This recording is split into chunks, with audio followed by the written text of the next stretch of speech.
میرے دوستو، انسان کو کل عقل بھی مل جائے تو پھر بھی اللہ کی حکمت کا وہ احاطہ نہیں کر سکتا۔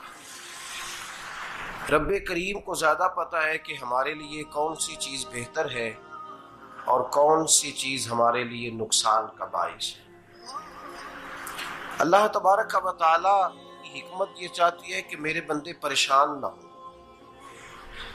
رب یہ چاہتا ہے کہ میرے بندے کسی جگہ پہ بھی دقت اور پریشانی کا شکار نہ ہو، تو اللہ تبارک و تعالی نے راہ اعتدال اختیار کرنے کا حکم ارشاد فرمایا کہ تم اعتدال کے رستوں پہ چلو، معتدل زندگی گزارو، افراط و تفریط سے بچو۔ آج جس معاشرے میں ہم وقت گزار رہے ہیں، اس معاشرے میں ہم اس بات کو سمجھنے سے قاصر ہیں کہ اصل ہمارا مسئلہ کیا ہے۔ ہمارا اصل جو مسئلہ ہے اس کی شناخت ہمیں کیسے ہوگی اور ہم پھر اس تک رسائی کس انداز میں حاصل کر پائیں۔ ہم ہمیشہ اپنی آمدن بڑھانے کے چکر میں رہتے ہیں، ایک کام اور شروع کر لیں، پارٹ ٹائم جاب شروع کر لیں، کوئی سائیڈ بزنس اس کا آغاز کر لیں۔ ہماری جو دوڑ لگی ہوئی ہے وہ لگی ہے کام بڑھانے میں، آمدن بڑھانے میں، حالانکہ اسلام ہمیں یہ کہتا ہے کہ تو آمدن بڑھانے کے چکر میں نہ پڑ، اصل بات یہ ہے کہ تو اپنے خرچے کنٹرول کر۔ تنگ انسان وہ نہیں ہوتا جس کی آمدن تھوڑی ہوتی ہے، یہ توجہ کیجیے گا میری بات، یہ قیمتی بات ہے اور گفتگو ساری کا لب لباب ہے۔ تنگ بندہ وہ نہیں ہوتا جس کی آمدن تھوڑی ہوتی ہے، اصل پریشان وہ ہوتا ہے جس کے خرچے زیادہ ہوتے ہیں۔ اور ہمارا جو روزمرہ کا نقصان ہو رہا ہے نا، وہ آمدن کے معاملات میں نہیں ہو رہا۔ بنیادی نقص جو واقعہ ہو رہا ہے وہ یہ ہے کہ ہمارے اخراجات زیادہ ہیں، اور وہ اخراجات کسی اور نے نہیں بڑھائے، وہ خرچے ہم نے خود بڑھا لیے ہیں اور اب ہمیں اس کا نقصان بھگتنا پڑ رہا ہے۔ اور اگر آپ صحیح معنوں میں ٹٹولیں تو جو بہت امیر لوگ ہیں وہ تو ان خرچوں سے بچ گئے۔ میں نے بہت سارے ایسے ختمات میں شرکت کی ہے، میں بہت ساری ایسی جگہوں پہ گیا ہوں کہ جہاں لوگوں نے بڑا مختصر سا ختم دلایا ہے تو ہو گیا ہے ختم۔ ختم کے معاملے میں کب کسی نے پابندی لگائی ہے کہ اس میں 200 آدمی شریک ہوگا تو تب یہ سال ثواب صحیح ہو سکے گا؟ کون کہتا ہے؟ یا شادی کے موقع پر اگر سارے بہن بھائیوں کو نہ بلایا گیا تو میری شادی پایہ تکمیل تک نہیں پہنچے گی، اس میں برکت نہیں ہوگی، یہ کس نے فتویٰ دیا ہے؟ معتدل زندگی کا اسلام حکم دیتا ہے۔ میں پڑھ رہا تھا کہ ایک بہت بڑا صدر ہے، غالباً سوڈان کے صدر کی بات ہو رہی تھی، تو اپنے بیٹے کی بارات لے کے گیا تو 4 لوگ گئے ہیں بارات، اور 15 لوگوں کا اس نے اہتمام کیا اپنے گھر میں کھانا کھانے کا۔ تو کیا شادی ہو گئی کہ رک گئی؟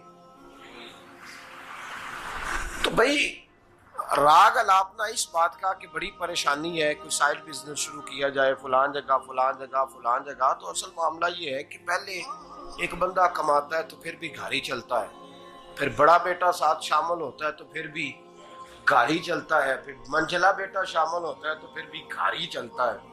جو رونا دادا جی رویا کرتے تھے کہ بڑی مصیبت ہے، بڑی مشکل ہے، گاؤں میں رہ اکیلے ہوتے تھے اور وہ 5 بچوں کو اور 4 بچیوں کو وہ پالتے تھے، تو جو وہاں پریشانی تھی وہی آج پریشانی شہر میں آ کر پڑھ لکھ کر موٹی تنخواہ لے کر وہی پریشانی ہمیں ہے۔ تو میں جس نتیجے پہ پہنچا ہوں اس کو پڑھ کے، قرآن مجید کی چند آیات کو دیکھ کر اور اس مفہوم کی جو حدیثیں کتب احادیث میں پائی جاتی ہیں اور ہمارے بزرگوں نے ہمیں جو مزاج اس حوالے سے دیا ہے، میں اس نتیجے پہ پہنچا ہوں کہ مسئلہ آمدن کا نہیں، مسئلہ خرچے کا ہے۔ ہمارے خرچے بنیادی طور پر زیادہ، اور اگر پھر ہم زیادہ بوجھ خواتین پہ ڈالتے ہیں کہ وہ مطالبے زیادہ کرتی ہیں، اور اگر آپ مجھ سے پوچھیں تو خواتین کی بھی اگر کسی جگہ کوئی عادت خراب ہوتی ہے تو اس میں اصل کردار اس کا ہوتا ہے جو وہ عادت خراب تو کیوں اپنے گلے سے اتار کے آپ کسی کے گلے میں بات ڈالنے کے چکر میں ہیں؟ وہ خواتین کی طبیعت نہیں ایسی ہے. اصل بات یہ ہے کہ ہم نے عادت ڈالی ہے، ہم نے یہ مزاج ان کو دیا ہے تو ان کا بنا ہے، نہ کیسے بن سکتا. تو اعتدال جب تک زندگی میں نہیں ہوتا، پانی پیاس بجھاتا ہے لیکن ایک گلاس ہی ہو تو پیاس بجھاتا ہے، بالٹی کو منہ کو لگائے گا تو کپڑے بھگو دے گا اس کے. حالانکہ پانی بری چیز کا نام نعمت ہے نا بہت بڑی اللہ کی، لیکن پیالے میں ہی اچھا لگتا ہے. کوئی مٹکا منہ کو لگائے گا تو تانگ ہوگا، پیالہ ہی بہتر ہے اس کے لیے.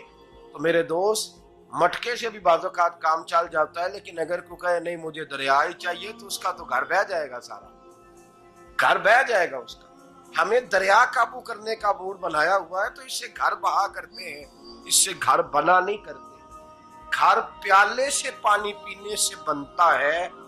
اگر تو دریا پہ قبضہ کرنے کا موڈ بنائے گا تو گھر بنے گا نہیں، گھر بہ جائے گا. آگ نہ ہو تو کھانا پک نہیں سکتا، لیکن ہلکی آنچ سے کھانا پکتا ہے. اور اگر آنچ تیز کر دی جائے تو جی قرینے قیاس بات کر رہا ہوں، میں عقل سے ماورا نہیں کر رہا. قرینے قیاس سمجھانے کے لیے مثالیں دے رہا ہوں. ہلکی آنچ پہ کھانا پک جاتا ہے اور آگ تیز ہو تو کھانا جل جاتا ہے. تو کھانا اتنی دیر کھانے کے قابل رہتا ہے جب تک وہ ہلکی آنچ پہ پکتا ہے. تو جتنی مرضی تو کہتا ہے نہیں میرا گزارے نہیں، آگ تیز ہونی چاہیے، تو میاں جل جائے گا، جل جائے گا. ہوا نہ ملے تو سانس نہیں آتی، ٹھیک ہے؟ آکسیجن نہ ہو تو سانس ہے، ہوا نہ چلے تو گزارا نہیں ہوتا. لیکن اگر تیز جلے نا، اگر تیز جلے تو تیز چلے تو آندھی اور طوفان بن جائے تو چھتیں گرا دیتی ہے، جانیں لے لیتی ہے. ہم ہیں طوفان کے چکر میں، ہم ہیں دریا کے چکر میں، ہم ہیں بڑے لاؤ کے چکر میں. تو میاں ہلکی آنچ ہی اچھی ہے، یاد رکھ. اور ایک گلاس پانی کا اعتدال سے ملتا رہے تو وہی ملتا رہے، ضرورت کے وقت وہی بہتر ہے.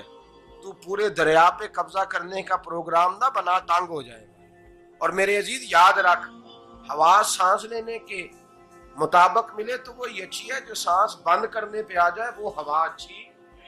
ہم نے چکر چلا لیا ہے کہ زیادہ پیسہ، راتوں رات پیسہ، لمبا پیسہ، یہ پلاٹ بھی میرا، وہ پلاٹ بھی میرا، گجرانوالا بھی، گجرات بھی، لالا موسیٰ کھاری اور پنڈی تک جہاں میں جاؤں میرے نام کی تختیاں لگی ہوئی ہونی چاہیے.